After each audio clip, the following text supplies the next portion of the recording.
Hello there, guys, and welcome back to my channel for yet another Chelsea transfer news, plus a load of other things we want to talk about. Live stream by myself, as you can obviously tell. We're also joined by my two good friends, Craigo28 Football and ConnCFC. Monster CFC will also join us in a couple of minutes. He just texted me, he's just changing clothes. He will be on in a minute. So that will be fantastic. I have tried to get over Austria's agony against Italy. We might touch on that still, but I didn't have a great night. Well, I did actually, but it was still painful. Anyway, but yeah, there's a lot to talk about.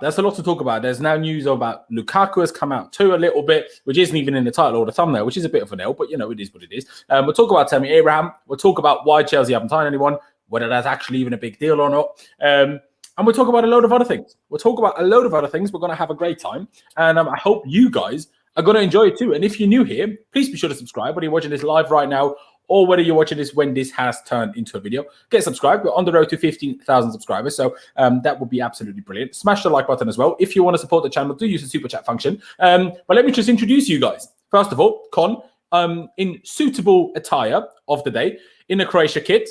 Not Con, I said Con, didn't I? I meant Craigo. Both starts with a C, you know, it's close enough. Suitable attire today, in a Croatia shirt, as Spain are to play Croatia at 5 p.m. today. First of all, Ian, how you doing? I know you're a bit ill, but aside from that, and second of all, well, I suppose, how are you feeling for today's games then, now that I already touched on it with your shirt? I am ill. I'm very ill. It's not the Rona, don't worry. Just unfortunately, looking after the missus has unfortunately backfired. There we are. I should have just left her by herself. But yeah, no, I'm all right. I'm looking forward to the games today. I think the later one will probably be a straightforward conclusion. But I'm looking forward to Croatia against Spain. I think the Spanish are probably not as good as people are giving them credit for after a 5-0 win. I think Croatia are starting to kind of get into some sort of a flow in the tournament. So I think it's going to be a good game. But other than that, I'm all right. I'm surviving, doing what I can do. Of course, a bit nervous about tomorrow, but that's football for you. That really is football for you. Con, what about you? First of all, games today, how are you feeling about those? But more importantly, how are you feeling? And yeah, good to have you back, bro. No, it's a pleasure to be back, bro, as always. The games today, yeah, I've really enjoyed the Euro so far. And I'm not going to judge a game before it starts because I think we've seen some examples of that backfire in our faces. So, you know, I'm looking forward to it. I'm all right, bro. I'm just tired, you know. It's one of those days. One of those days, yeah, one of those days. Hey, it's interesting that Craigo said Croatia-Spain is going to be a good game because I think it's going to be a tight game, but I think it's going to be a dead game, personally, because Spain love moving the ball slow. It's their favourite thing to do. And Croatia can't do anything else because they're all too old and they don't have a striker to score them a goal. That's why it required Modric to score an absolute screamer. So that's why I think it's got penalties written all over it. Hence, I'm looking forward to it. I agree with you, actually. I agree with you. 0-0, 1-1. We scrape our way to pens. And then we see whether Spain miss another 5 in a row because if you don't know, they missed their last 5 penalties in open play. So, well, in normal time rather than penalty shootouts. So that's not very good for them, is it? But yeah, tonight's game, is it going to be another Italy-Austria where it's very close and possibly an upset? Or is it just going to be favourites walking it? I suppose we shall wait and see. But, ladies and gentlemen, why don't we start off with the news that I have, I don't know, that I can do the least with, really. Reports have come out, I'm pretty sure out of Italy, that Inter Milan have set an asking price for Romelu Lukaku of around 100 million euros, which is about, 85 million pounds. And apparently that we have held talks with him in terms of personal terms, but that our number one target is still, you know, very clearly Erling Haaland. So just this Lukaku stuff. Obviously, there was a lot of talk about Lukaku a few weeks ago. Oh, look who's joined us. The man himself, Mr. Monster CFC. First of all, thank you for coming on, bro. How you doing? Good, man. Big ups to Craigo and Con as well. Big ups to you guys. What's good, man? Very good to see you, mate. Very good to see you. But yeah, like I was saying, Lukaku, obviously there was talk a little while ago. What is it now? A month and a half, 2 months ago. And then obviously when the whole international camps started, he obviously gave this interview to Belgian TV, whatever you want to call it, saying he's staying at Inter. And obviously now these reports are coming out again. We kind of already knew we were going to focus first and foremost on Haaland. Now this comes out again. I don't really know if I want to give that any sort of attention. It's quite funny that he had the absolute stinker that he had last night, one of the worst games I've seen Lukaku ever have, honestly, it was absolutely dreadful. And now today this news comes out. I'm like, could you time it any worse? But Con, let me start with you. Obviously, Haaland is a thing, Lukaku is a thing. Do you have a preference? Is Lukaku even an option for you anymore, or how do you see that whole thing?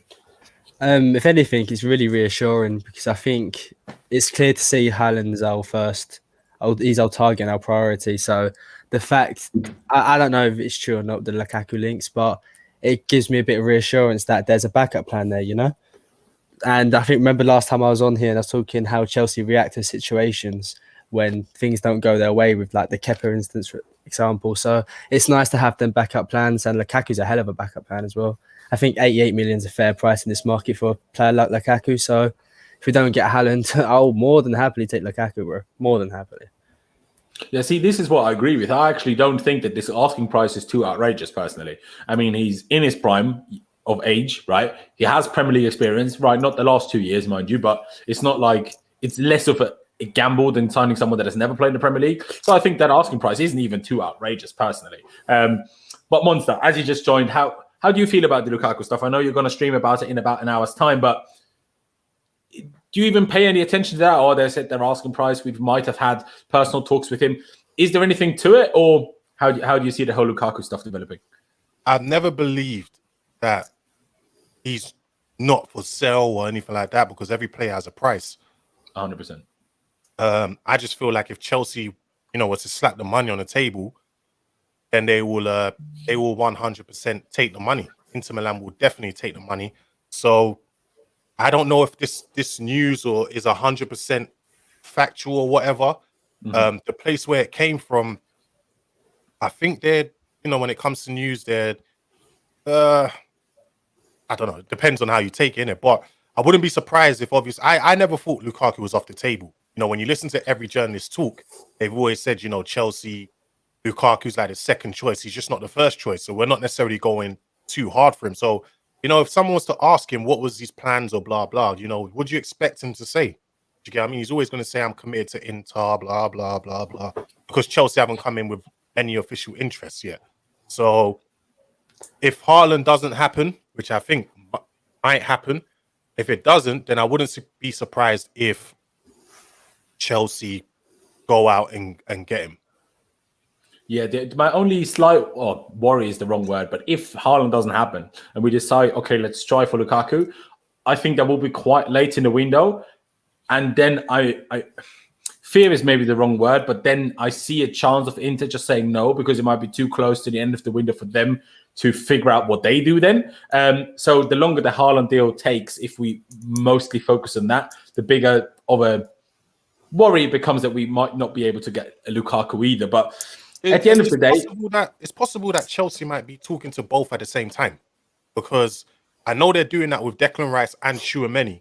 So, and Kamara as well. It's actually 3 people. So Chelsea are talking to Kamara, Tchouaméni, and Declan Rice at the same time.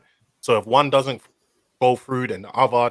Do you get what I mean? So I wouldn't be surprised if Chelsea's talking to multiple people at the same time. So that's why I'm just like, I'm not necessarily too worried. I'm not that worried. Oh no, 100%. It's just obviously if Haaland is our first priority, and it's taken us a while to find an agreement because they want more than we want to pay, and then it's Marina negotiations, a bit like the Havertz one that took a while. If that's your first priority, even if you have things in place for the other guy, if the first deal takes a while, it's going to take a while to even decide, okay, let's go for option 2, if that makes sense. But Fabrizio Romano, I think I saw you tweet it actually, Monster. I'm not sure where Fabrizio said it. Was it his podcast or whatever? But basically, he said that we will 100% sign a striker this summer. Didn't necessarily say who, but he said we will sign a striker this summer, which is good news, as long as it isn't someone like, I don't know, Ashley Barnes or something. We've done that 3 years ago. Let's not get into that stuff. In that podcast, it was with bench warmers or be warmers, whichever one you want to call them. He said 2 things. He said Dortmund are hoping, so the language keeps changing as weeks go on. Now he says they are hoping to sign, to keep Haaland. Before it was they were 100% keeping him. He's not for sale. Now it's they're hoping to keep him. And then he also said, at the moment, Lukaku's not for sale. So that's where I'm just like, okay, the language has suddenly changed, and that's where I'm like, okay, so there is a situation on hand that Chelsea could persuade both, one of these guys to join them. And I know for sure that Haaland is willing to join Chelsea. That's just we know I that think by the now, news is out there already. Yeah. Yeah, no, exactly. I would agree. Craig, getting to you. Do you have? I can't remember if we spoke about this before. We might have done. I do apologize if we have. Do you have a clear preference between the two? Because obviously we're both good friends with Lewis, and he's always said for months that he would actually prefer Lukaku over Haaland, just because he's more certain that Lukaku will have an immediate guaranteed impact because he has the Premier League experience and he's not as young. I mean, Haaland is still 20, if I'm not mistaken. I don't think he's had his birthday. So he's still 20 years of age. Obviously, there's some sort of risk attached to that, as great as he is. But does that sway you towards possibly favouring Lukaku? Or is it just Haaland is such a talent, even if he's expensive, especially when you hear rumours like Jack Grealish going for 100 million, you're like, Haaland for 150 ain't even that bad. See, I'm in the Haaland camp. I like him. I think he's a fantastic player. I think is he a perfect fit for Chelsea? Probably not. Do I think Lukaku is a perfect fit for Chelsea? Probably not. But the big thing for me... To cut you off there, do you have a striker that would be a perfect fit then? Or is it just like, you get a player and you kind of have to make it all work, as you do with most players? We had this conversation the other day about strikers. For me, I mean, obviously, I think Chelsea need to sign a number 9, a proper number 9, someone you can stick up front. And even if they're not the starting out, week on week number 9 and centre forward, you have to be able to have someone who can do that role. Obviously, it looks like Tammy could be off. Oh, shit. It looks like Tammy could be off. It looks like Giroud is likely to be off for some sort of a transfer fee. Now, if that's your 2 main number 9 threats that you've got gone, you have to get someone in to replace them. For me, I'm looking at resale value. If Haaland doesn't work out, he is still 100 million plus footballer. Still.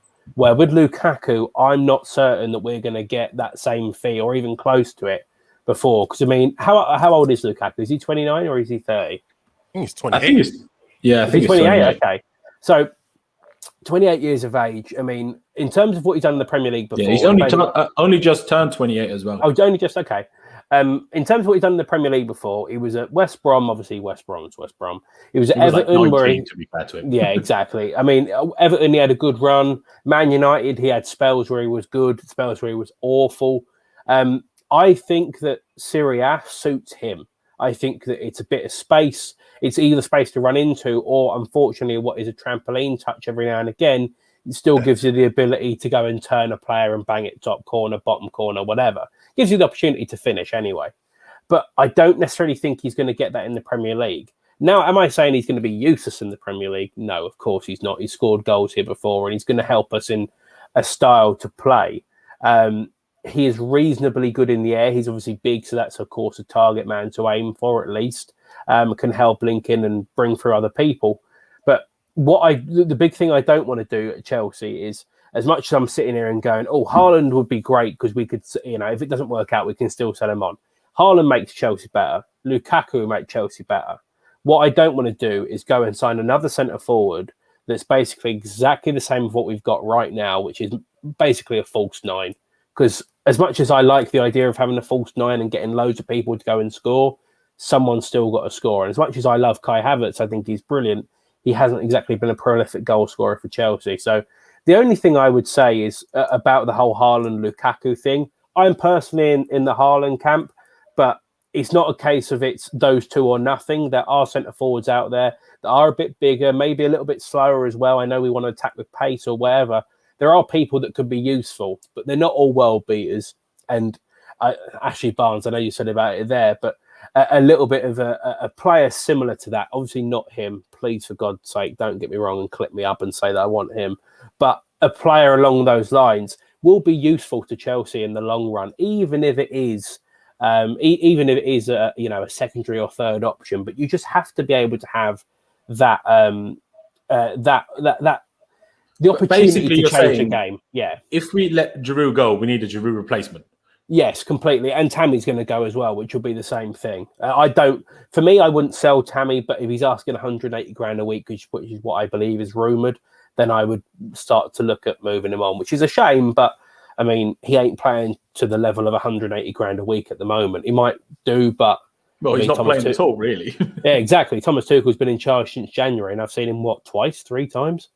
Can I just say, this is the domino effect of obviously giving Callum Hudson-Odoi that contract. Yes, completely agree. And this could potentially cause a huge domino effect as well.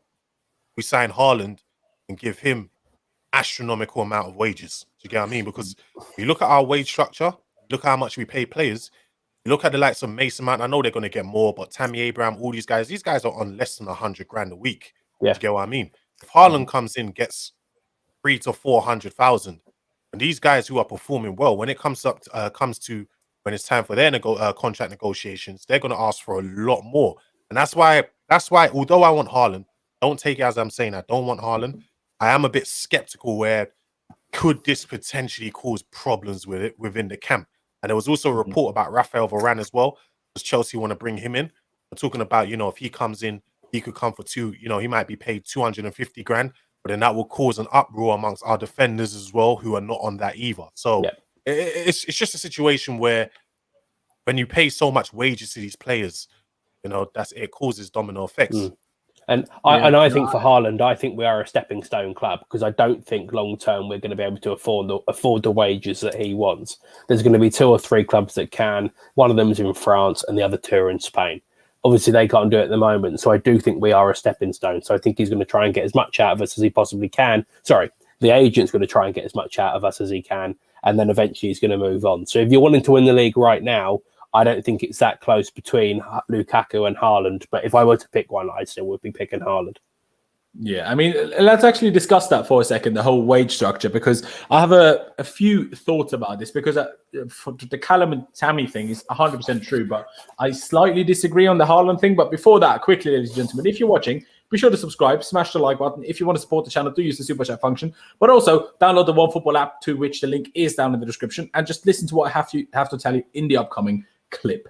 I want to say a massive thank you to OneFootball for partnering up with me and sponsoring my channel. Like the name suggests, it's a football app, and trust me, it's one of the best ones out there. You get all the latest football news from pretty much every single team and league all around the world. Team news, live score updates, league tables, fixture lists, everything you could possibly want to know in the world of football, you find it right there. Never want to miss out on any news surrounding Chelsea again? OneFootball has got you covered. As you can see on screen now, all the news is all there in one place. Whether it's the latest injury news, articles before and after games, or of course, transfer rumors. And with the transfer window actually opening and coming up soon, as well, you'll definitely want to make use of that transfer indicator, which not only tells you about all the rumors out there, it also tells you how likely a certain transfer actually is to happen. Like I said, it's honestly a brilliant app that I can only recommend downloading with the link down in the description below. And downloading the app with my link also really helps out my channel. All it takes is literally a few seconds to click that link down in the description below. Doesn't matter whether you're on iPhone or Android,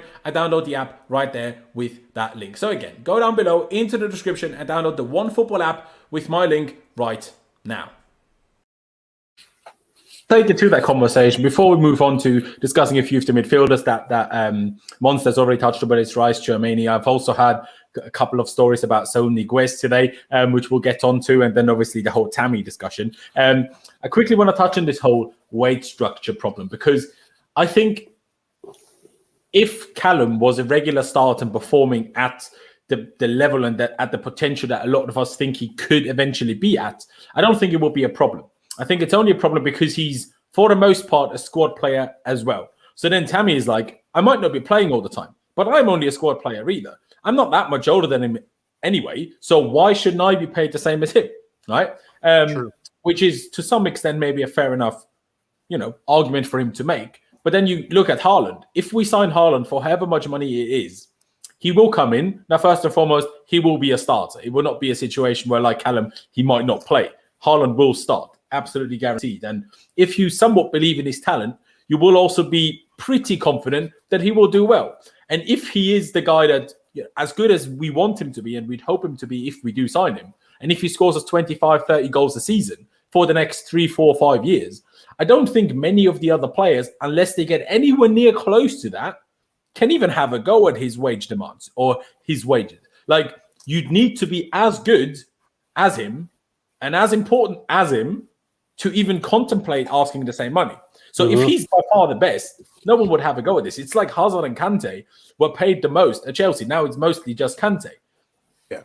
No one really had a go at this because they were the best players and the rest of the squad knew they were the best players. So I think if Haaland does well, I don't think it ever becomes a problem, if that makes sense. Let me go to Con on this one because I haven't brought him in for a couple of minutes. So Con, do you agree with that? Or do you think even if Haaland does really well, big wages could be a problem anyway?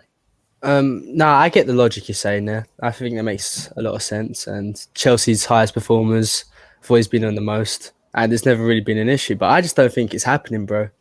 I don't think Haaland's coming. I don't see Chelsea spending 150 million on the player and then paying, I don't know, an extra 30 million or whatever it is they need. That I don't see that from Chelsea. I know we spend big, but I think it's a bit stupid. Like, I'm starting to think that this deal is a bit stupid. And I know a lot of people probably judge me for that, but I think it is. I would honestly rather just get Lukaku or Lautaro Martinez. Not Lautaro. No. Lautaro, Lukaku, yes. Lautaro, he's a baller, honestly. He's a good footballer, but he's not what we need. But we've already got someone who plays that profile of. Please don't say Timo Werner.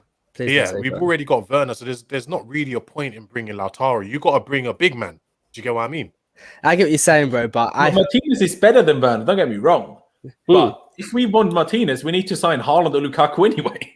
Yeah, like then you sell Werner, which no one's going to want him. So it's in the same. No, with me continuous for loop. Lautaro, it's definitely an unpopular opinion, but I've watched him for like 3 years now. I think if you look through my tweets from like last year before we got Werner, I wanted Lautaro over Werner. I think, I don't know, he's in Lukaku's shadow a bit, and people are under this image he can only play with as a second striker, which is nonsense. He's got all the attributes and ability to play on his own.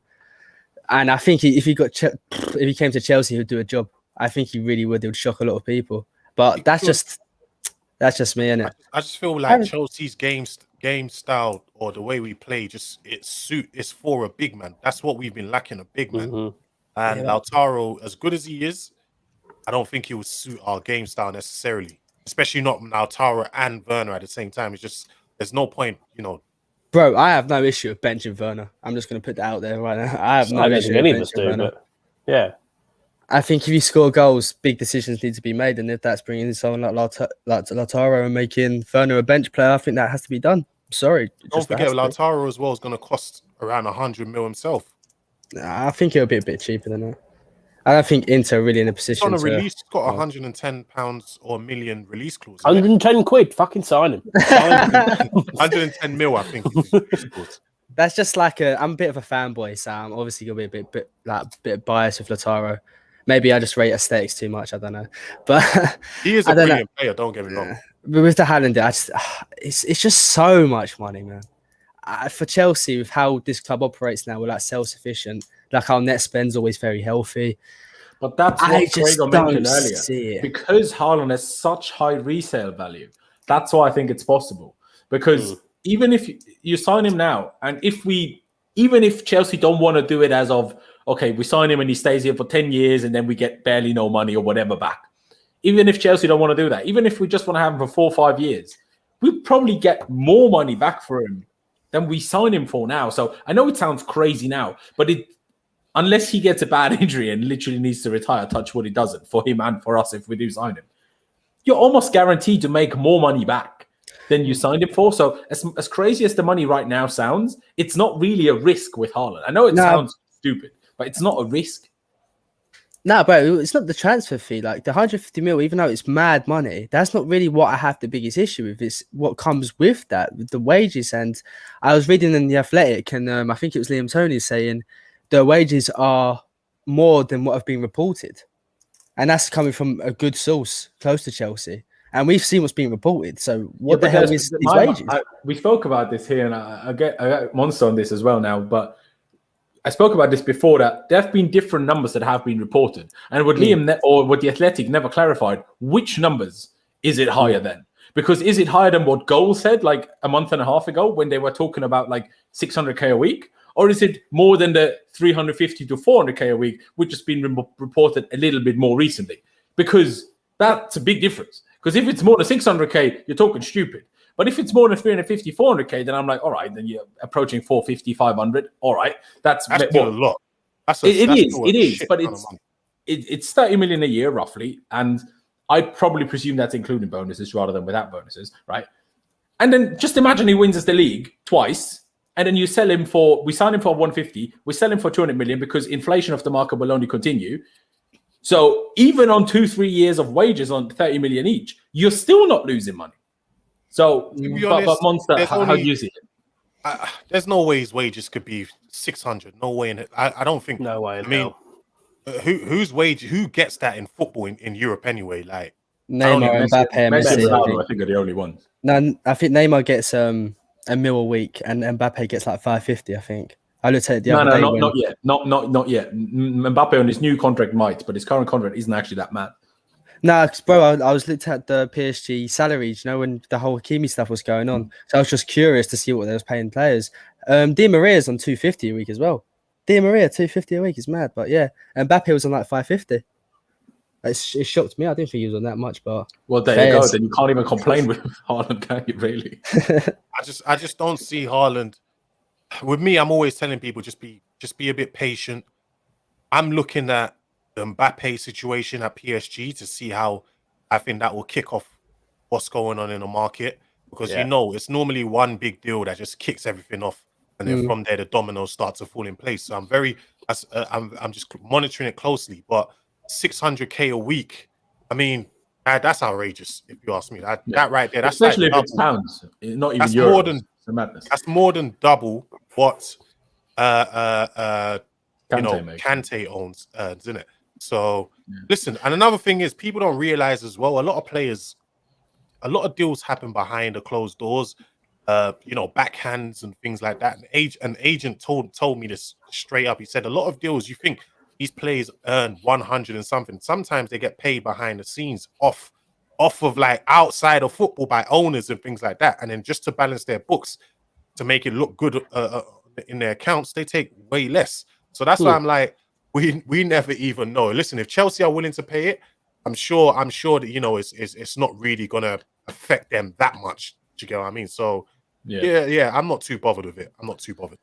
Yeah, because Chelsea, like, we can criticize and we can be worried about wage structure and everything, no matter almost how much we want. Chelsea you could argue the whole Super League stuff was obviously proof of the opposite. But in general, we're a very, very well-run club for the large majority. If this would ruin us, whether it's in squad or financially, we wouldn't even entertain it. And I think we can all agree that the reports have been so strong that we're clearly at least entertaining it. Whether it happens or not might be a slightly different question, but we're certainly entertaining. And also one thing that I want to touch on quickly before I get to the Super Chat by Eddie here, we also have to think about, at least reportedly, and probably the best source out there by Fabrizio Romano, we're probably going to give Kante a new contract this summer. Kante is the highest earner right now. We won't give him less money. So it will be very interesting how much money we will put Kante on, because that will also have a bit of a, maybe put things slightly into perspective depending on, if we say, because Kante, at least as far as I'm aware, is on 290k a week, right? Obviously with him all fair, nothing dodgy going on. We've heard about that a few months ago. But if he goes up to 350 or 400, which I doubt, but 350 maybe, because that's an increase of 60k after what he's done for us, fair play in my opinion. Is it that outrageous to give Haaland, who's obviously a goal scorer, who are usually paid more than midfielders, especially defensive midfielders, to pay him at 100k more than that? I don't think it's that outrageous personally. But let me get to quickly the Super Chat by Eddie Blue. Appreciate it a lot. Sorry, Monster, I'll let you talk about that in a second. Saying, if you watch Haaland's goals, he gets way more space in the Bundesliga than he will in the Premier League. He's a top striker, but 150 million pounds plus 100 million pounds in contract is obscene. Everything you've said there is correct, except in my opinion, the obscene part, because in my opinion, sure, that's how he scores his goals, but obviously he will exploit that space if he has it. It would be silly of him not to exploit it, but that doesn't necessarily mean he can't do it when he doesn't have the space, if that makes sense. But Monster, you were going to say something, and then if you want to react to the Super Chat as well, off you go.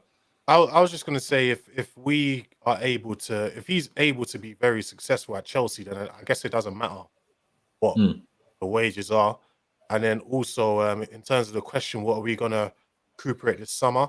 I guess it depends on who we sell. I know we're going to try. I know people are talking. I saw reports of, Chelsea might give Bakayoko another chance. But when you look at it, Bakayoko, in order for him to get another chance, he has to sign a new deal, which I highly doubt he's going to do.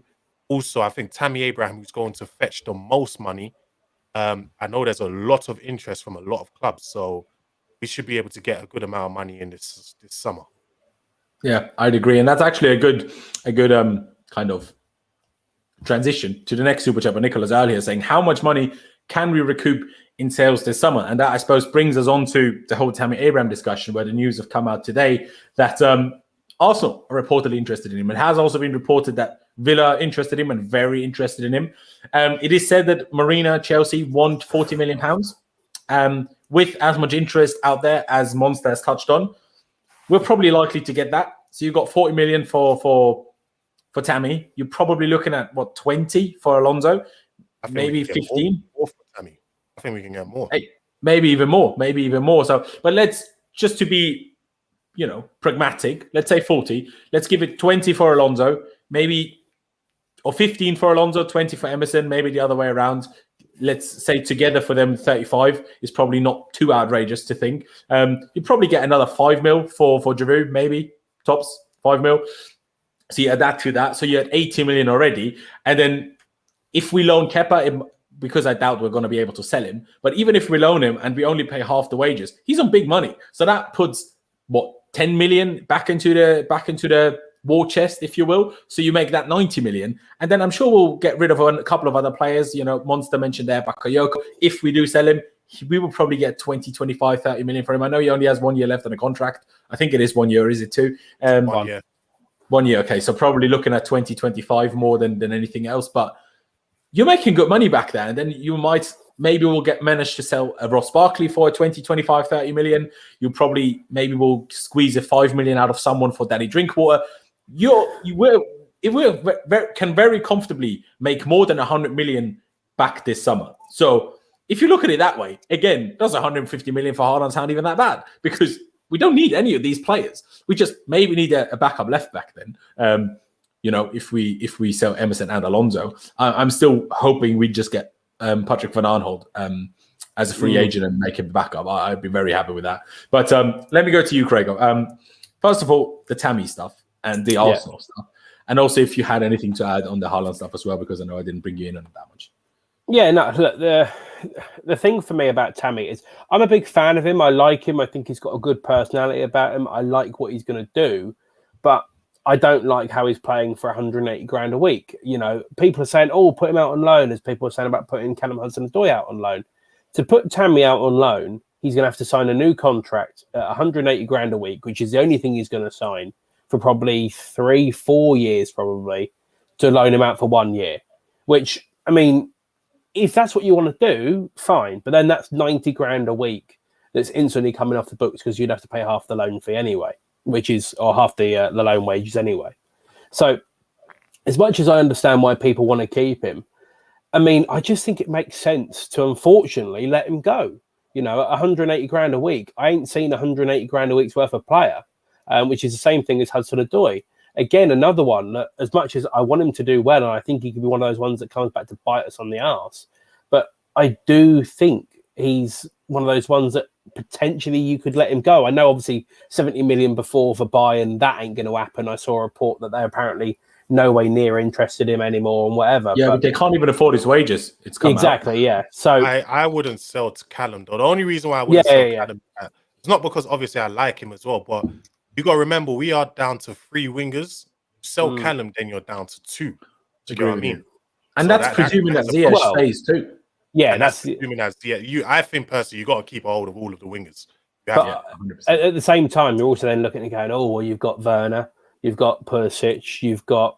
I mean, if you're going to play the same formation that we are, Mount playing as a right attacking midfielder or a right forward, Havertz playing on one of those sides as well. It's all quite narrow and quite tight. So, as much as I am with you, I probably wouldn't sell him. I also don't see how people can say, we'll definitely loan him out and we'll do this, because no one's going to be interested in it. No decent club's going to be interested. But, the big thing for me with Tammy is, as much as I would love to see him do well at Chelsea, I don't think it's the right thing to do to keep hold of him. I think the wages could be ridiculous, and he's never actually shown me anything that makes me go, wow. You know, as much as he gets in the right position, and I hate to say the phrase, he scores tap-ins, but that's essentially what he does. He finishes off moves. The team who doesn't score tap-ins, so, you know. Yeah, no, of course, yeah. And it's got a use, of course, it's got a use, you know, like you'd be an idiot to say, man. Exactly, yeah, I completely agree. But at the same time, it's, you know, 180 grand a week to just score tap-ins is where I've got a little bit of a, you know, of a worry. And we don't even know. We don't even know if he's going to do it on a regular. It's not even just the ability, but he's not being played anyway. You can't pay a bench player 180k. Like, exactly. But Tuchel doesn't want to use him, clearly. So we need to sell him. Like, it's not even just about would we prefer to have him stay as a fan. I would, but if the manager doesn't like him and he doesn't want to be a bench player, then there's no other option. But I want to sell him to Arsenal. This is the thing. I wouldn't sell him to Arsenal. I wouldn't, because it makes a rival better.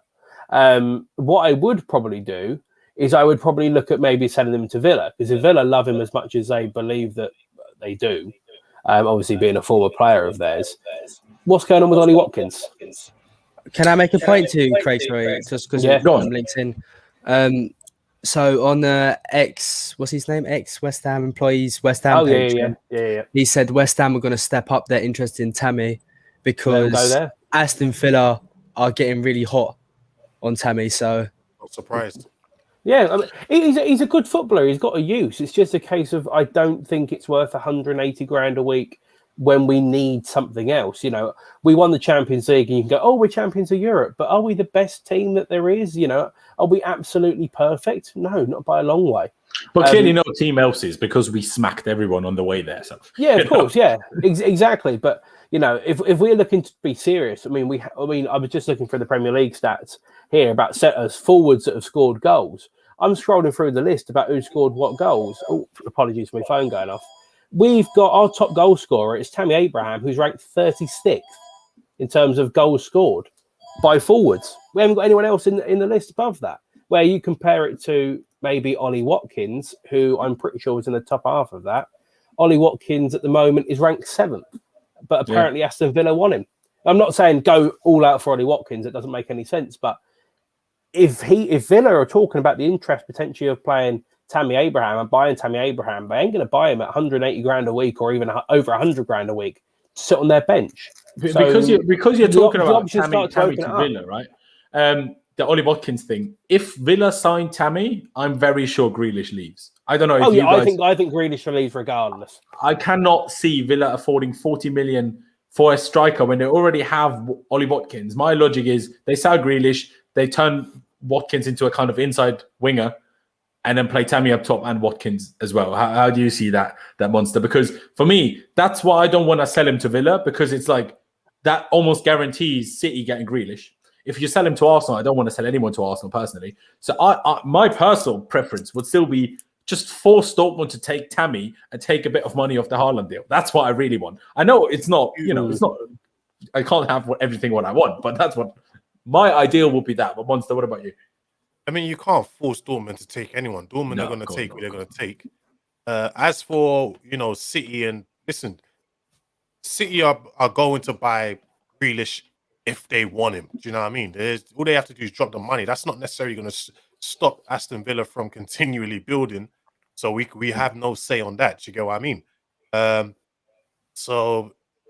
Listen, it's whoever's going to pay the money. Like Con said, ex-West Ham employee says West Ham are now getting into it. What I believe Chelsea are trying to do is, I think from this is what I heard last week. Yeah, I heard Chelsea are they're now looking at the timing situation, and they could be changing their mind. Whereas they're looking at it like, could this be a Lukaku situation? So they're trying to get him to sign a new contract. Now, listen, if it was down to me, I'll just tell Tammy, don't sign a contract if you know what's best for your career. Leave. Do you know what I mean? And do what's best for your career rather than coming to Chelsea where you might not be wanted. Now, at the same time as well, you could end up seeing a situation this summer where there's a bidding war for Tammy Abraham, because people laughed at me before when I said this guy could be sold for over 40 mil. Like he's not going to be in demand, and all of a sudden you're seeing it. Aston Villa are interested, Arsenal are interested, West Ham, as we all know, they've always been interested in Tammy Abraham.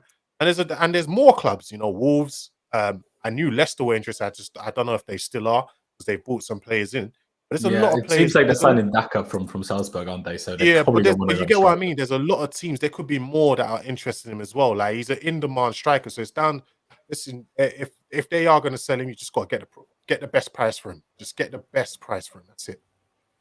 Yeah, no, I would personally agree. I mean, hey, if we end up giving him a new contract and that just puts us in a better position to sell him next year, because then he has a much longer contract, and that allows us to ask more money for him. But I think Monster could have a shout here in terms of that we're just gonna try to let everyone fight for him and get the bids up, almost like what Inter tried to do with Hakimi, but then Chelsea was like not having it and just didn't get involved anymore. But like, all right, PSG, off you go. Then can't really be bothered for a bidding war. I think it was one of those where Inter were probably trying that.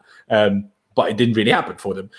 So no, they got the money they wanted, to be fair to them. But it's tough. Con, what about you? Tammy to Arsenal, it's just like, I don't know. I hated it when we let Czech go there. I don't care what promises Roman made him. I didn't like it. I didn't like when we sell anyone to Arsenal. I don't like that William went to Arsenal. I know he's become an absolute clown there. And that's funny. Free agent, though. He was a free agent. No, I know. I get that. But he was a free agent because we didn't comply to his demands, which I agree with. Ridiculous that he ever demanded 3 years contract and that he's now talking about apparently wanted to come back to Chelsea. You can sell off. You weren't happy with 2 years. We shouldn't have even offered you 2. Should have offered you 1 and you should have been happy with that. But I still don't like our players going to one of our rivals. I don't like it. So it's not what I want to see. But if Arsenal turn up with 40, 45, 50 million for Tammy, which I don't see, I see no way Arsenal can afford that type of money for Tammy Abraham. But Con, do you have a preferred destination for Tammy if we just have to accept that he will probably go somewhere? I ain't even going to lie, bro. I don't even mind him going to Arsenal. I don't see them as a serious club anymore.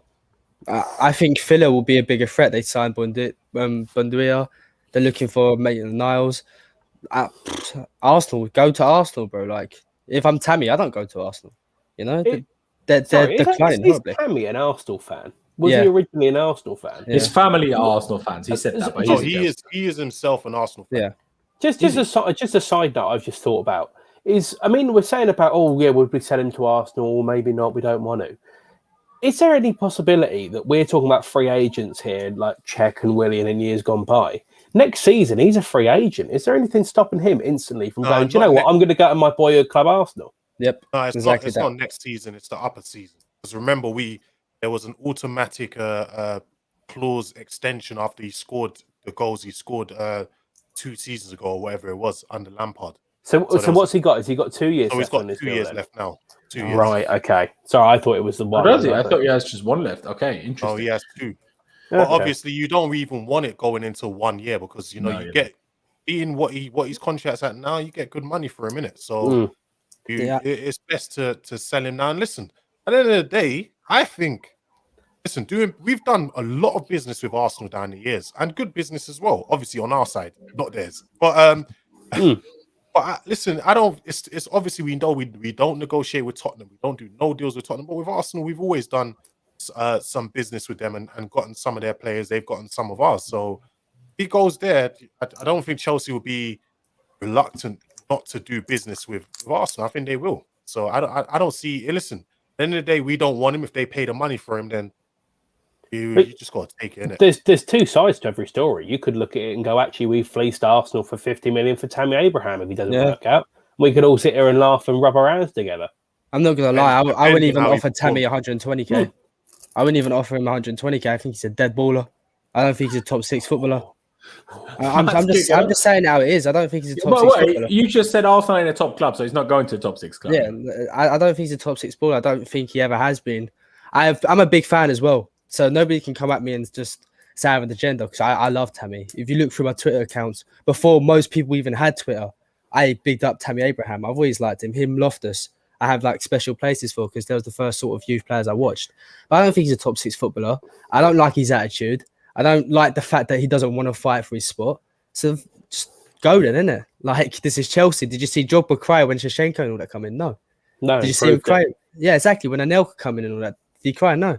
So that Tammy, as much as I love you, bro, you ain't really showed us much. Yeah, thanks for the top 4. Like, you played your part in that, and I'll respect you for that always. But I don't think I'd rather sell him 40 million, buy Tony from Brentford for 25 as the replacement.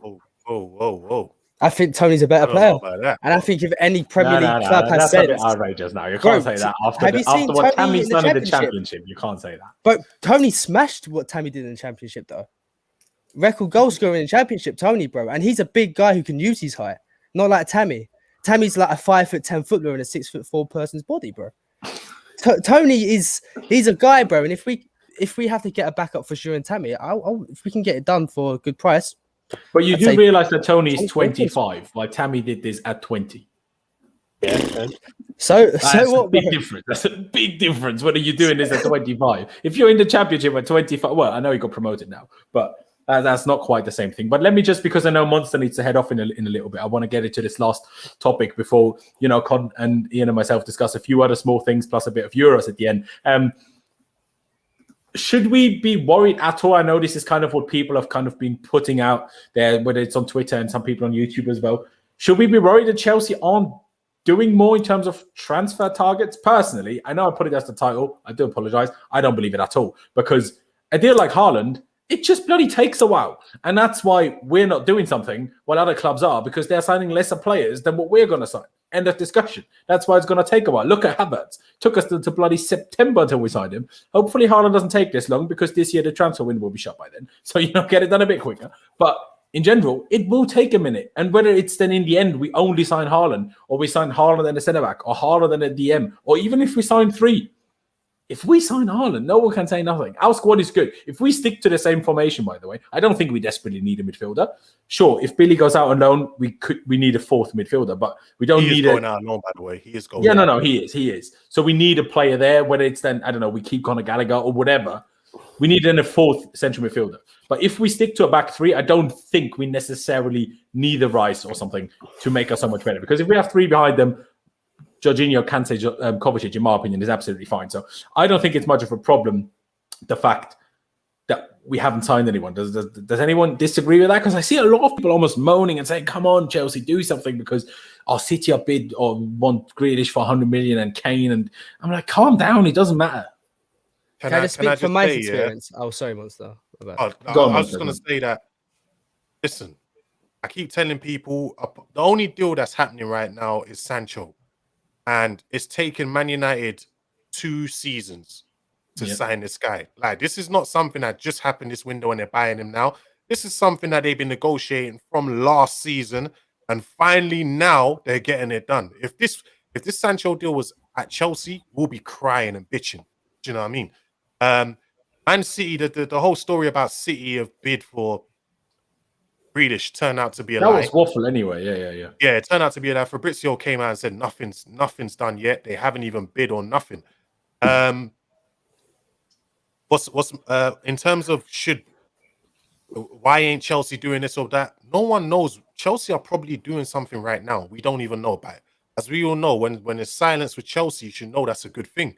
Like, that's why I keep telling people there's nobody doing business right now in the transfer window, because obviously of the Euros, because of the Euros and the Copa America. Well, mind you, Haaland is not at the Euros, so that shouldn't. No, I know, but generally, like, the football world is focused on the Euros anyway, and there's no telling. No one knows whether Chelsea are not negotiating with Haaland's people right now. Do you get what I mean? So that's why I keep telling people, let's chill. Like, nothing. The Haaland deal, number one. If you want the Haaland deal, expect it to go the length of the transfer window, because it is one of the biggest deals in history. Will be the 3rd biggest deal in history. So it's not going to be something that's going to be done overnight. It's going to take a long time. It might even be the 2nd biggest deal in history, might it not? I think it's 3rd. Mbappe's 160. Yeah, that's what I mean. Depending on how much we end up paying for Haaland, that's what I mean. Well, maybe it's even second. But yeah, no, you're 100%. 100% spot. I don't even want to waste too much time just discussing that, because, in my opinion, it's so plain and obvious. And my favorite kind of proof for this is always whoever Chelsea talk about on their media watch thing on the Fifth Stand app. That's who we don't sign. Anyone that they don't ever talk about, that's who we might sign. They never mentioned Werner. They've never mentioned Havertz. They've never once mentioned Haaland. So this is what we're going to sign. I'm not sure if they've mentioned Lukaku. I don't know. But, if they mention someone, it's definitely not signing them. Because why would they mention that on their own bloody website? I actually think there's a big chance we sign Haaland, man. I agree. Well, I mean, I've said this since February, but it was more hope than actual belief and knowledge. But I'm confident in it. I know you aren't, Con, but I really, really am. I quickly want to touch on the Saul Niguez rumors. Obviously, Tchouaméni seems like we're working on that. It also seems like we're working on Declan Rice kind of at the same time. But there's been a report out of Spain today that we might be making an offer for Saul Niguez. I've only seen this on Twitter, and Atletico fans in the replies have said this guy knows his stuff about Atletico. I don't know, so don't take this for gospel. I'm just telling you what I saw. But what do we make of that? He's a 26-year-old, good player, absolute workhorse. What is he? Second captain of Atletico behind Koke, probably. So he's a good player. What do you make us say that? Fabrizio also said something about him as well, that Chelsea are interested. Who said this? Fabrizio on the podcast. I think it's the same one we said about the striker. Oh, fair play. Well, my only thing is he's not the midfielder we need. But then again, if we stick to a back three, he's a good midfielder to have in my books. How do you see it, Ian? I like him. I think he's a good footballer. I don't know if it's exactly what we need. I don't think it's the absolute last piece of the puzzle, but he's a good footballer and he's going to be useful. I do think we've struggled a little bit with depth-wise in terms of centre midfield. Obviously, you've got the four, but you kind of always are a little bit reluctant to use Billy Gilmore. He's going to go out on loan. We all know this. So it gives you four options. I'm a little bit worried about whether you're going to be able to attract someone like that when you can basically say, yeah, you're not even guaranteed to be in the starting two. You might not even be top three. You might be the fourth choice. That's what I would just be a little bit hesitant about. But the fact we're being linked to him, yeah, it's a good link. I like it. Yeah, personally, I'd agree. Monster, what do you make of Saul Niguez? Is he someone who's followed, someone you rate? Oh yeah, he's a baller, but yeah, I can't really see Chelsea signing Saul Niguez. No. It just he's not really going to start, is he? Unless we have some kind of shift in formation, he's not really going to start, is he? No. He would, for me, sorry to interrupt you, for me, he would be the guy that if we don't want to overplay Kante, he's the guy you play instead. And if we're a bit cautious or worried about how many games Kante can play in the season at this point, maybe because it's not a bad idea to have a really good player if you know Kante will only play about 60% of the games a season. That's all I'm saying. I mean, this guy said he had 34 million. I've not heard this. Usually, Atletico Madrid players are super expensive because they all have ridiculous buyout clauses. But I haven't really heard the number. I don't know if you know anything. Yeah, I don't know what. I remember he had an outrageous at one point. I think it was last season. He had an outrageous buyout clause. But has it reduced that much? Yeah, I think it's because they signed up Paul in it. Oh, I remember his buyout. Have they signed him from Udinese? Yeah, I think they're signing him. That's hence why they're signing Saul. Okay. All right. But I don't know. I feel like with the midfield options, listen, obviously we all know about Tchouaméni. And the news came out today that Chelsea are going to be speaking to his agents in the next few weeks. But I've also heard about Boubacar Kamara as well, which is another one. And the reason why these guys, Kamara and Tchouaméni, make so much sense is because they're so young as well that they can still sit on a bench a bit and learn from the older players and come in whenever these guys are injured or not fit to play, and they have time on their hands and something Chelsea can groom them to become good players in the future. So they have plenty of time on their hands. But with Saul Niguez, he ain't necessarily the youngest option, and he's not necessarily going to want to sit on the bench, is he? No, that is probably true. And that is a fair point. But I will say, I doubt it is, but if this 34 million that this Drogba guy said here, if this is true, snatch out and get that done next week. Like, if that is true, do that. 43 million, I've just read, apparently. Well, then it's probably 34 million pounds, that. That's 44 million pound. Oh, okay. Well, still get that done in my books. Get that done in my books. Yeah, that's not a bad price. I can't even lie. That is a bargain. That is a bargain. And even if it doesn't work out, I don't care. Put him on the bench. Make him a squad player for 2 years. He's unhappy. He leaves. It's not my problem. He might not want to do that. No, but we don't tell him that at the start. Man. We don't tell him that in negotiations. Obviously. come and sign this deal that's massively. We haven't find out after. I mean, I know what Monster said earlier about Tammy. If you know what's good for your career, leave. If I think about the players individually, I do, and about academy players, I do think a little bit like that at times. But essentially, I care what's good for Chelsea. I don't really care that much what's good for the players as individuals. As long as it helps Chelsea, I'm a fan. if that makes sense.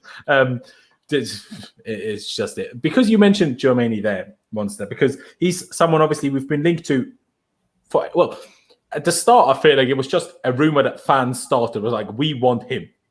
And then at some point, it became an actual rumor that we might be linked to him. Obviously, he's young. Obviously, he's kind of a box-to-box player who can probably be developed into various different things if you want to. But the Liga is just a difficult thing to judge for me, because the fact that Cesc Fabregas at 35 years of age is still a starter there doesn't make this league sound serious to me.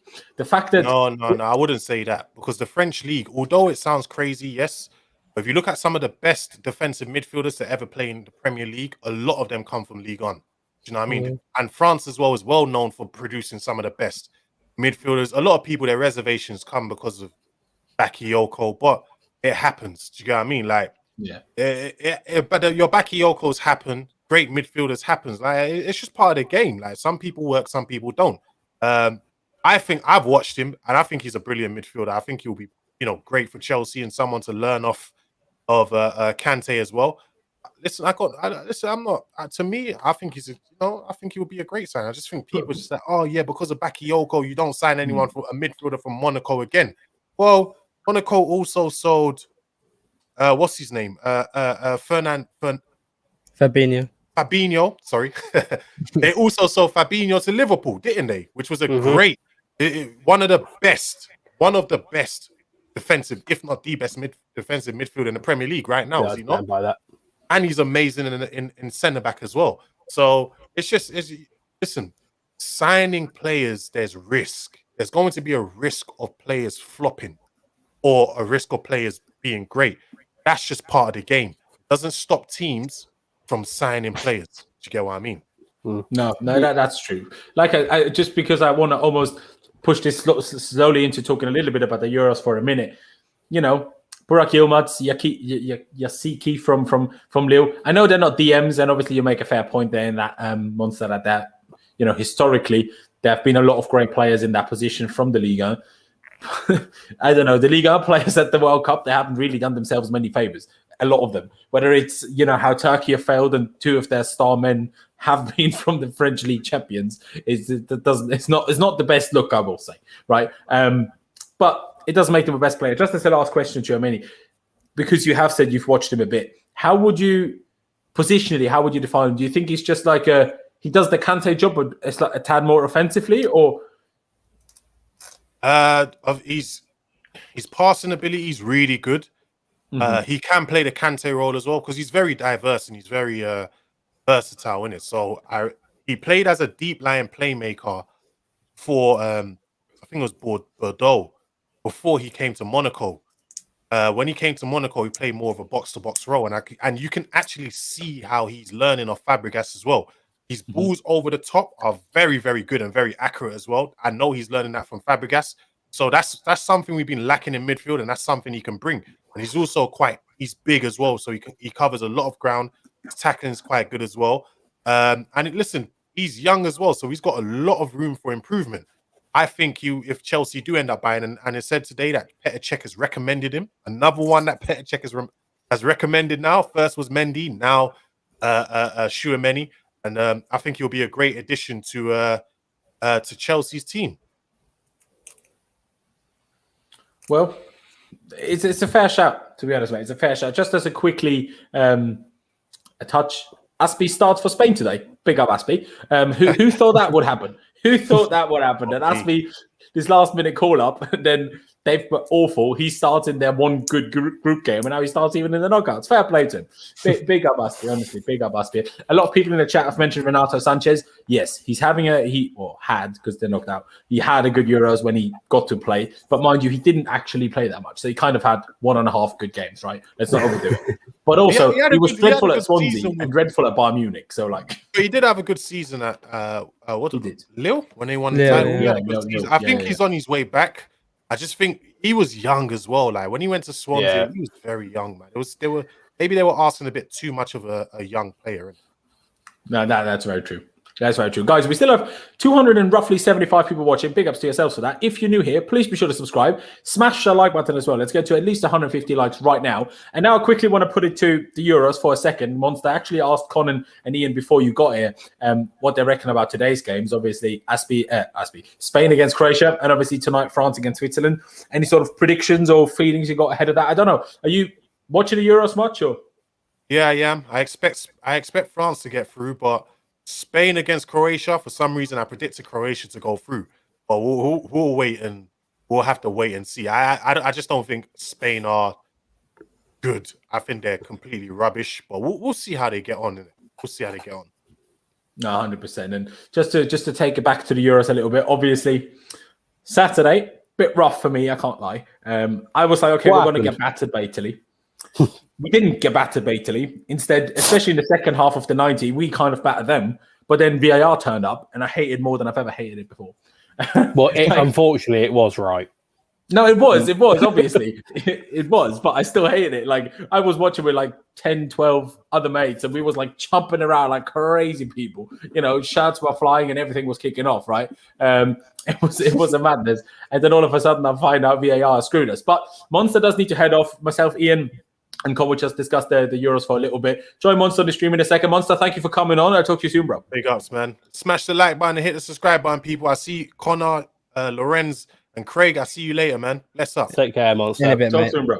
Talk soon. Just to take it back to you, Connor. I'm sorry, Connor. I haven't really involved you as much as I usually do. I do apologize, mate. Sometimes difficult when I don't see a face because it drags my attention less to someone that doesn't have a face. I do apologize. It's all good. Just to ask you, obviously, I saw you obviously tweet me when obviously Italy scored and that. How did you see that game evolving? I'm Austrian, so I need to touch on it at least. But how did you see that game? I think he played well to an extent. I think he was helped out by Italy's attack stinking. Insigne and Immobile, they're awful. Like they're god awful, man. I can't believe somebody What you meant to say is that Austria's defense is amazing. No, to be fair, Alaba had a great game. He had Yes. a great game. And you did well. I think you did really well because this Italy side are no joke. I think you really neutralised Ferrati. He couldn't do what he did last game beforehand. Locatelli came on, really didn't show much. Jorginho bossed the game. Agenda's agenda, I'm sorry, but he did. Jorginho ran the show. But no, I think you did really well, mate, and you should be proud because that's probably the best team so far in the Euros. And It is. Chiesa's a great super sub because this guy is so direct. He just He's runs mad. at you, and The guy controlled the ball with his face, and then second touch hits a volley into the side netting. I'm like, you are a madness, son. Honestly, I'm like, what are you doing? It's crazy. And although I will say, I love Jorginho. People know I love Jorginho. He pissed me right off. Out of nowhere, he started diving. I'm like, you prick, get up, show some respect. You cannot do this to me. Not tonight. No. Bro, we'll be saying that tomorrow about Kai Havertz. Don't worry. You probably will, yeah. Honestly, I will tell you this right now. I know both of you are English. If Mount is not able to be involved, I don't know if he will be. I doubt it.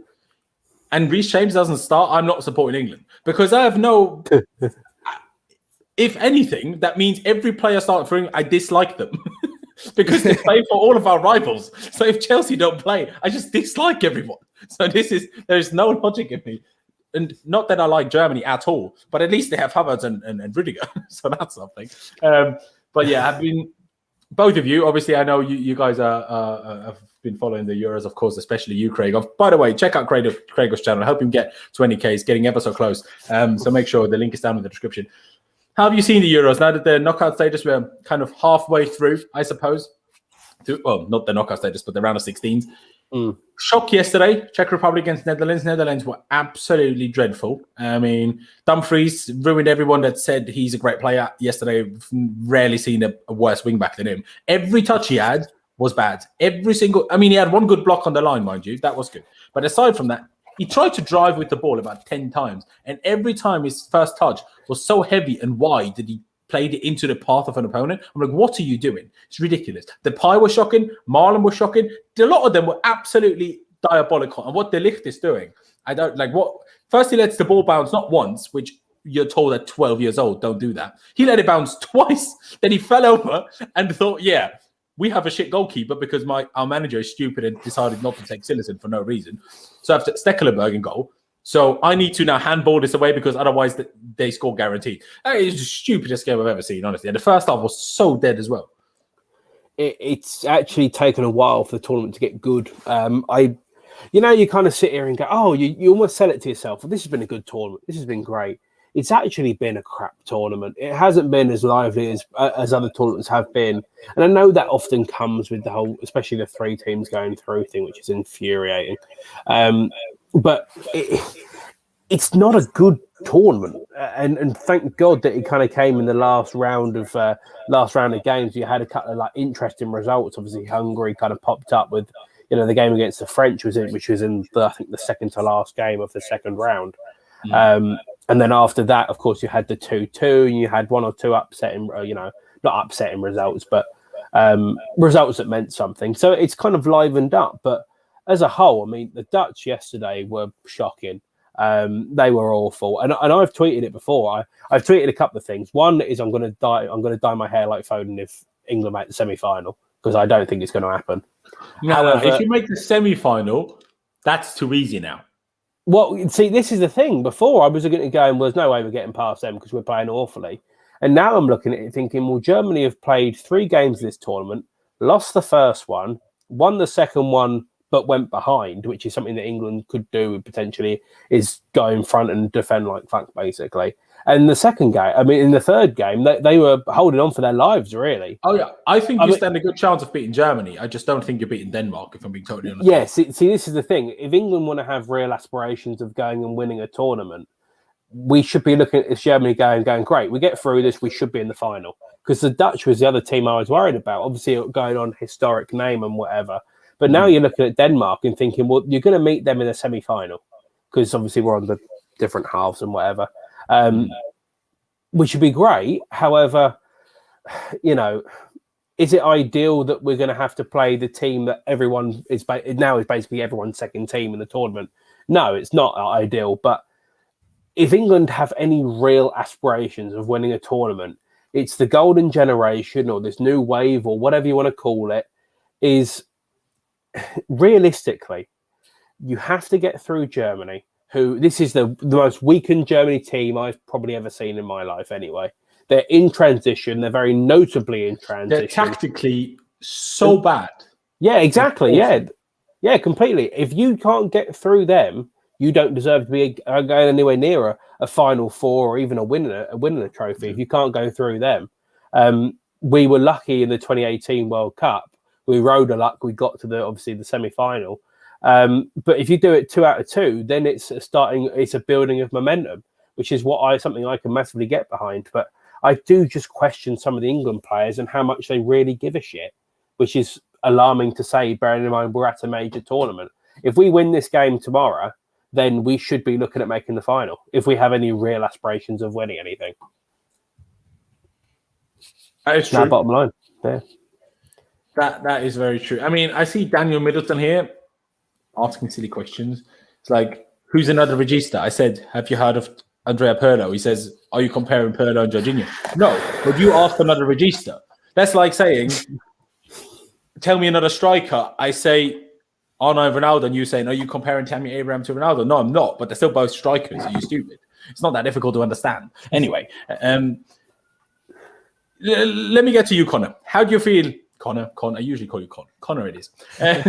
How do you feel ahead of the England-Germany game? Because like I said, for me, Germany are tactically poor. But to me, England are also tactically poor. For me, the big thing with Germany is they play wing-backs. One of them is Kimmich, who is by far their best central midfielder. But basically, they play so high that they need to counter-press. But both of their midfielders, their actual Gundogan and Kroos, are way too slow to counter-press. And they're Gundogan obviously does it for City, but Toni Kroos hasn't counter-pressed anyone in his entire life. Real Madrid don't know how to counter-press. They sit deep and counter-attack, and they have done for the last 15 years. They won the Champions League, mind you, 4 times, but still, that's all they do. They sit back, they counter-attack. That's the only thing they can do, right? Toni Kroos doesn't know how to counter-press, and that's why Germany are dreadful when you know how to deal with their wing-backs. Portugal couldn't deal with their wing-backs, hence why Germany annihilated Portugal. So the big thing is just, will Germany be able to deal with will England be able to deal with Germany's wing-backs, and how do you deal with them? For me, England should change to a back 3 just to deal with the wing-backs. I know some people disagree, but for me, you're going to get exposed if you try too hard against Germany, personally. But Con, how do you see it? How do you see that game going tomorrow?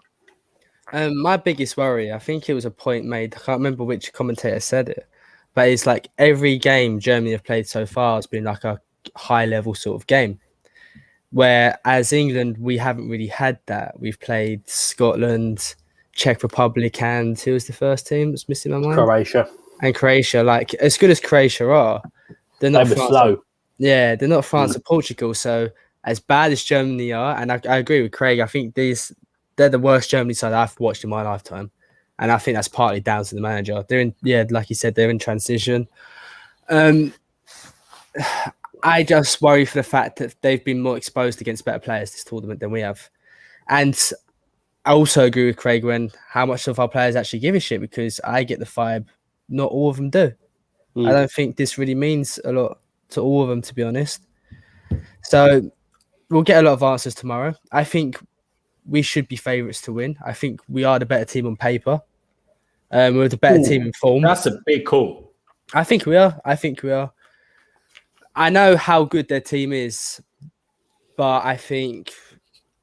Let's do that quickly, because I think it's interesting. Before I ask you how you think the rest of the tournament will go, let's compare positions. Goalkeeper, clearly Germany win.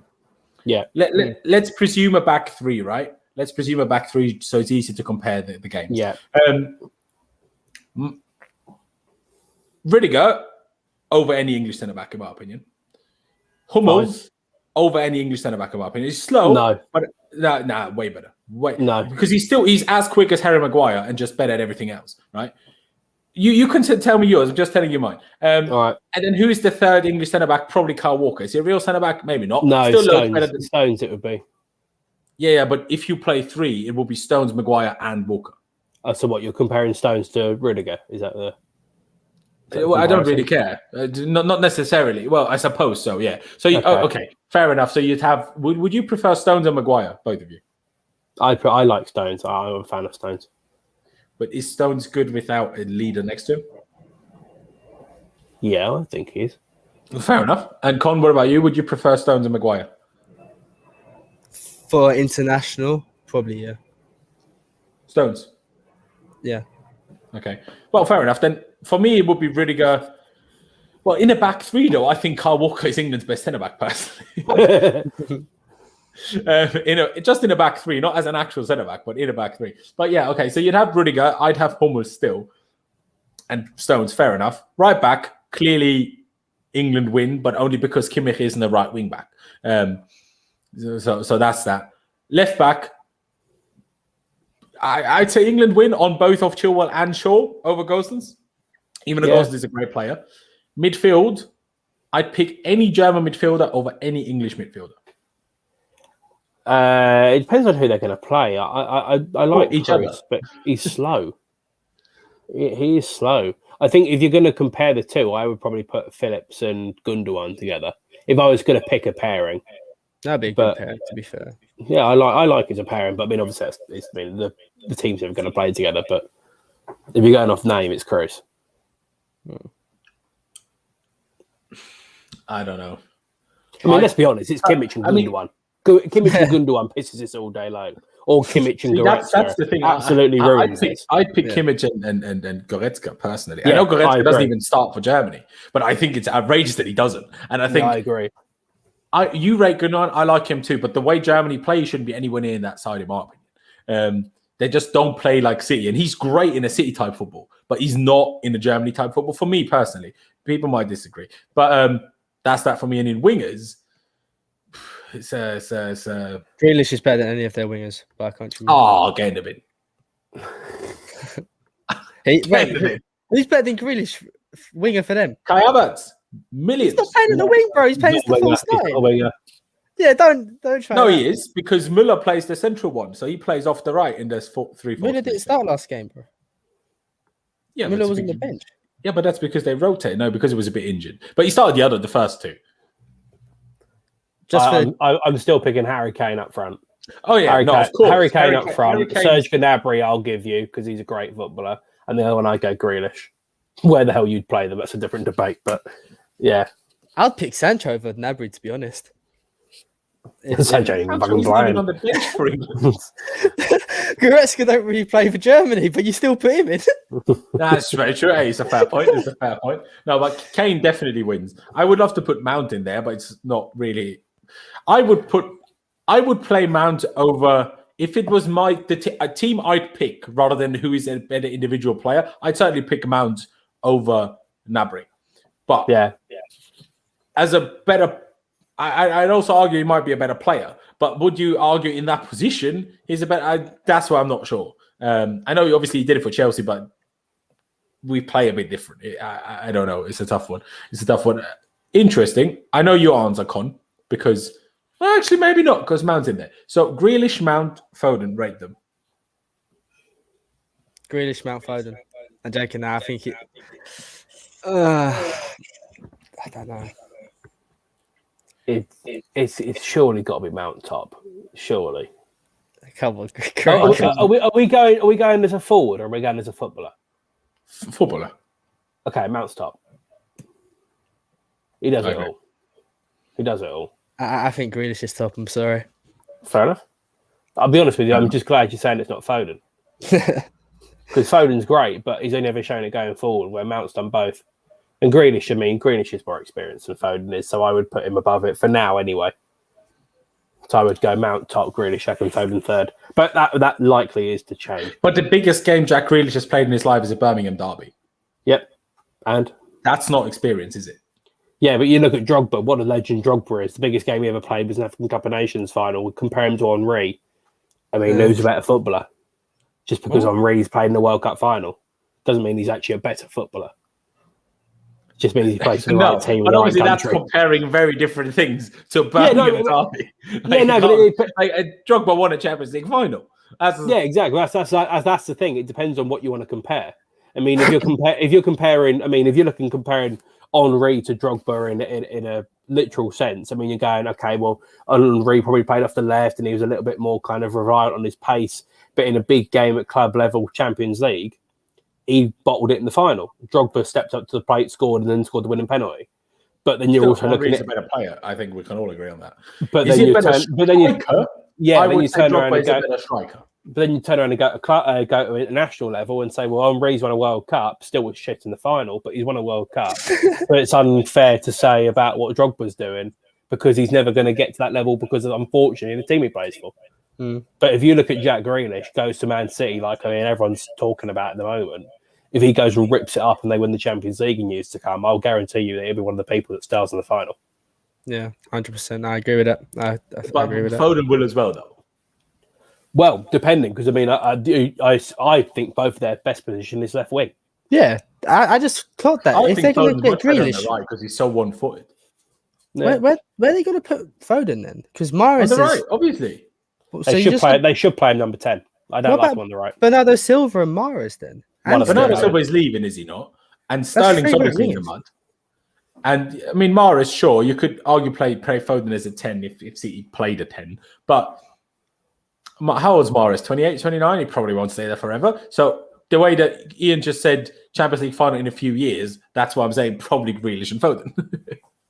But for me, Foden, big problem with Foden, and that people, especially English people in the media, seem to ignore completely, is that he only has 1 foot. I know Arjen Robben had a fantastic career, only 1 foot, and I know so does Gareth Bale, but not everyone is Arjen Robben and Gareth Bale. So, that's the one thing. But yeah, it's an interesting debate. Let me get this up, unless Lewis deleted it from this safe thing here. There we have it. Obviously, we already have the winners of a couple of these. Belgium beat Portugal. Dead game, by the way. Never seen a team worse at counter-attacking than Belgium in the last half an hour yesterday. Dreadful. Shocking. Italy obviously scraped past Austria. Fuming. These are the France, Switzerland, and Croatia, Spain we have today. France, yeah? Yeah. And then Croatia, Spain, who'd you back? Oh, Perisic just got COVID, hasn't he? So Has he? Yeah. I didn't see that. So that's a big miss for them. But then Spain got Morata attack, so it's hard. I wonder if Morata starts again, you know. He is. He's the starting. lineup is out, isn't it? So let me check. Yeah, he is starting. Him and Is Ferran Torres. And then I can't remember. That's the weird thing. I don't comprehend what Enrique is doing there. The man's switched and flipped his front three around so much. Like, how are you expecting any of them to do well if none of them get more than half a game? Well, except Morata. But Marina has started, not started. Torres started the first game, hasn't started since. Out of nowhere, he's starting again. Just madness, in my opinion. But Sarabia is the one starting up front. I think Spain scrape it. I think it's going to be quite a boring game, but I think Spain will, just because Croatia can't finish. Yeah. Spain. I mean, for me, I think either Spain winning 90 or Croatia winning 120 or pens. Because I think Croatia will fight harder for it in extra time. That's why I think they might win all penalties, because Spain can't score penalties. Sweden, Ukraine, interesting one. Obviously, let's get it out of the way. The other two I forgot. Denmark beat Wales so convincingly. Love that for Denmark. Especially, people forget this. Honestly, Chris Gunter. I've never been so pissed off at a single footballer than Chris Gunter with his Instagram post. I'm like, what? So wait, I need to get my face back on camera because I need you to see my outrage. Go for it. Go on. Honestly. What is he talking about? First of all, he said no Welsh fans at the stadium, every other fans at teams at the stadium. No, Austria didn't have fans at Wembley because we weren't allowed to enter bloody England, right? So, no, Wales were not the only one. Number two, no, we didn't scrape our way to second just because we played the favourites on the last day, so Italy changed 8 players, and that's the only reason you didn't get smacked, unlike Turkey and Switzerland. So if Switzerland got Italy on the last day, they would have come second. And the way you scraped that 1-1 draw against Switzerland in the first place, you should have never come second. So then you also happen to be in a group where the second finisher played against another second finisher. So you got Denmark, while Austria played bloody Italy, right? Number one. And then you come out with this, that it's unfair and you were so great and basically you should have won anyway. Let's not forget that Denmark's best player nearly died on the pitch 2 weeks ago. And you're saying the tournament screwed and basically it's all so unfair. Get in the bin. Get to the bin. Show some respect. Get in the bin. Anyway, had to get that out there. Pissed me right off. I mean, I don't like Wales at the best of times, but now I really hate them. Anyway, Czech Republic beat Netherlands. Fantastic. We touched on that earlier. Sweden, Ukraine. Ian, what do you reckon? I'll go for the Swedes. I do too. It's funny that they played the same colours. I think that's funny. But Con, you as well? Sweden? I'm gonna go for Ukraine actually. Ooh, fair enough. Be fun. Be fun. I mean, I've got Forsberg in my fantasy team, so I hope not. But, you know. Oh, don't talk to me about fantasy teams. I tell you. Shocking. Oh no, it's gone bad. It's gone real bad for me. I tell you. Every time I make someone captain, he's dreadful. I had a load of Italians then because I didn't keep a clean sheet. Took them all out and put in a load of Dutch people, and obviously that ended terribly. Yeah. I mean, at least I had Spinazzola, who at least got an assist, so at least he still got 5 points. But some stupid idiot decided to captain Dumfries last night. I captained the pie, so you know. But now, because you can change it, so I've now changed it to Benzema. Well, my score doubled would have been 0 if I'd have kept it with the pie. So I've now, with Dumfries. So I'm now hoping that Havertz just plays. I take 4 points over 0. If Benzema also drops a stinker today, I'm giving it to Havertz tomorrow. We'll see. And then England, Germany. Don't give me your biased prediction. Give me your honest prediction. Let me go with you first, Ian. I think them. I just think they're experienced enough, and I think that they find a way. And I think that a lot of people in England are currently worrying about how we're going to play, and we've got to play attractive. They don't care. They just get the job done. And I think it's something that England needs to learn how to do. I don't care how we win tomorrow, just win. And I think that's what the Germans are going to do. Annoyingly. What score do you reckon? I think it's good. I think it's going to be 1-0. I think it's got 1-0 written all over it. It's just a case of which way it goes. But I just think the Germans are going to find that way more than we will. Fair. Con, what about you? Do you back England or? I'm gonna have to go with Craig here. As much as I want England to win, man, I'm a firm believer in karma, and the amount of prop I've been doing for Kai Havertz. I know it's gonna come back and bite me. So it's your fault. That's what you're saying. Is this whole thing is your yeah, it's totally on me. I'm sorry. I doomed the nation. I think it'll be like a 1-0. I think it'll be a really tight game, but they'll find a way. I hope I'm wrong. I'm just going to put that. I don't know. I know I asked you for a prediction, but because I think both could edge it, because Germany are so inconsistent. If Germany play like they did against Portugal, I know, like Craig said, they went behind, but still, they smacked Portugal. Let's not kid ourselves, right? Yeah. And I mean, obviously, Belgium were overall maybe the slightly better team, but in the end, they were just hanging on for dear life. So Portugal are not that bad, and Germany honestly smacked them to pieces. If that Germany turns up, England do not stand a chance, in my opinion. But if the Germany that played, especially against Hungary, but also France, I thought Germany were poor.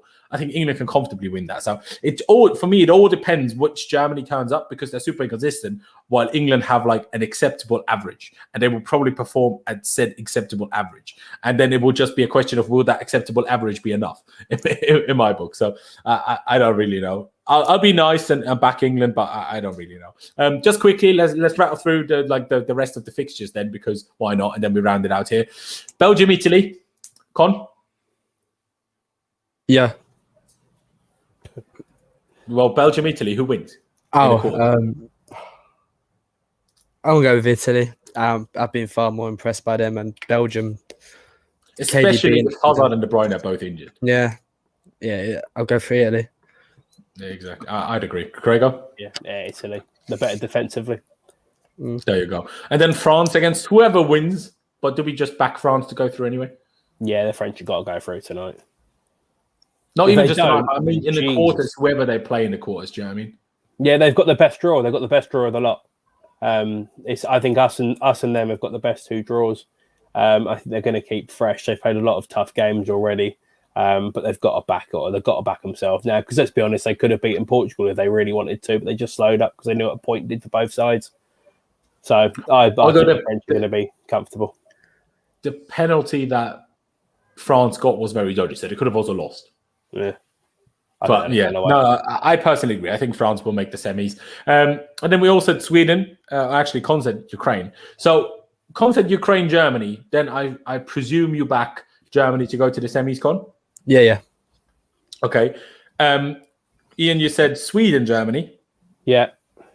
Germany or Sweden then? The winner of the England-Germany game is going to the final, and I'm standing by that. Okay. So if going with my head, I'm saying Germany, and I think they go at the final, and I think they can beat the French. I think it's going to be one of the worst winners we've ever seen of the Euros. Okay, fair enough. And then Czech Republic, Denmark. What do we reckon there? Let me go with you, Con. Got to go with Denmark there. I agree. Yeah, good. Denmark.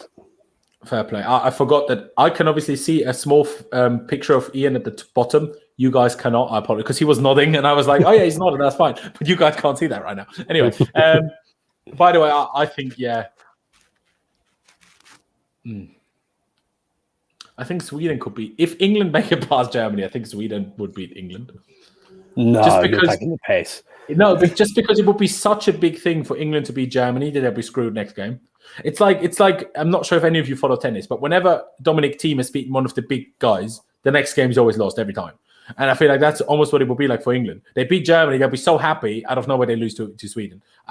But yeah, if Germany goes through, I think they beat Sweden. To be fair, 3 years ago, the old cheeky Colombia game, we won a penalty shootout. We all couldn't believe it. The next game we played, Sweden, pulled it out of the bag. Yeah, it's true. Actually played them off the pitch. Could have won more than 2-0. But Sweden are much better now than they were back then, in my opinion. Oh, yeah.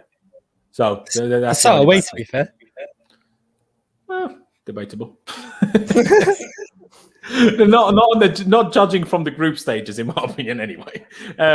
But as a team, probably. But the way you've played, maybe not. And let's just quickly do the semis and then the final as well. Why don't we? Italy, France. Ian? I think this actually be a dreadful game of football. I think both teams need space and behind, and I think that it's going to cancel each other out. So I'm going to go for who's better defensively, and I'm going to say the Italians. I agree. Con, Italy, France, who do you reckon? I backed Italy to win this whole thing, so I Did think. you back them since the group stages or before already? Oh, before. Oh, that's a big dub from you. I mean, but I don't know because like Italy, obviously Austria, the fact that Austria got them so close to losing kind of hampered my belief in them a little bit. But I'll just be positive and say Austria were just great. So yeah, Italy will beat France. In your books, then we have a Denmark-Germany semi-final. Con? I think Germany win that. I think Denmark go to the final. I tell you that now. I don't care who they're playing the semis. I think Denmark. This outrageous thing that happened to them with Eriksen. I think I just think they're going to do it. And Lewis will have the biggest field day of his life with the AC Hive. Oh yeah. Oh yes. But, Ian, what do you reckon? Could Denmark? I know you said if Germany beat England or whoever wins that game goes to the final. Yeah. I definitely think that Denmark can do something. They need to build momentum, and they've done that ever since the obviously terrible events of the first game. Even with a tough loss against Belgium, they still pulled it out the bag. So they definitely can go right the way through to the final, and I think they can win it because they can keep themselves in it. And their strongest unit as a team is their back line and goalkeeper, so they've got a chance. And they're also tactically good because against Wales, they were struggling at the start and they changed from a 3 to a 4, put Christensen at DM, and out of nowhere, they took Wales apart. And that's just Christensen. Obviously, he's played that for Denmark a few times, never as a sole 6, by the way, always in a 4-2-3-1. He's played it a few times, but never as a sole 6. And the fact that they could just make that change so seamlessly. And okay, Wales aren't the greatest team, mind you, but still make that so seamlessly and literally go from struggling a little bit to smacking them, in my opinion, is very impressive. But so for me, it's then Italy, Denmark in the final. I think Italy win. For you guys, it's Italy, Germany in the final, if I remember correctly. Con, did you actually? Oh yeah, both of you said Italy. So who do you reckon wins that final then? Italy, Germany. It's a classic.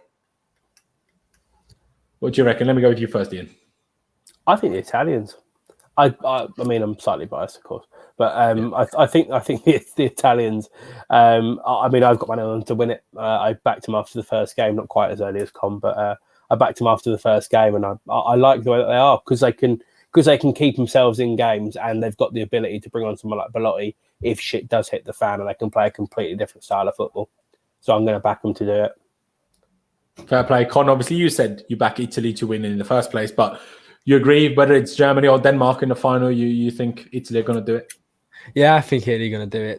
They're the only team, really, besides probably Denmark, who actually look like a team in the Euros. They have that unity there, and I think that's going to be the difference. Completely agree. Yeah. That is fair. I also think so. I think, like I said, I think Denmark will get to the final, in my opinion. But I think almost like what I said, if England beat Germany, that could go wrong against Sweden. That's what I think. If Denmark make it past Germany to a final, I think that would be too much. Also, Denmark historically only win finals when there's no back pass rule, but that exists now, so they're screwed.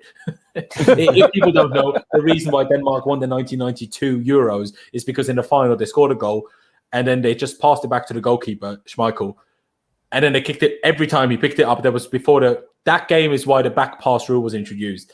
And they did that all game long, got a second goal, Germany was in the mud. But because the back pass rule exists now, I don't feel like Denmark are gonna do it, but Italy are gonna do it. Maybe France, obviously Nino says it here, France winning the Euros. Hey, they might beat Italy. Obviously, it's a tight game, it's a tough game, it's a difficult one to call. But yeah, and someone asked, am I not affiliate linked to Italy? I am. My surname is Italian, my granddad was Italian. So yes. And I want Italy to win it too. I feel a little bit less towards them with how Austria lost against them. But yeah, I would have much, especially because I had the 2-0 and then Austria scored the most pointless 2-1 in my life. They ruined my clean sheets for Fantasy League. They've ruined my tip game predictor, so I'm not top, but instead I'm 2 points behind. I'm fuming. Anyway, ladies and gentlemen, I think we're going to leave it here. We're going to have a great Euros day. I hope you guys are going to enjoy it. Thank you, Con and Ian, for coming on. Of course, check out Ian at Craig28 Football. Down in the description, his channel. Subscribe to him, help him get 20k subscribers. Of course, also subscribe to Monster, who was here earlier. Check out Con on Twitter.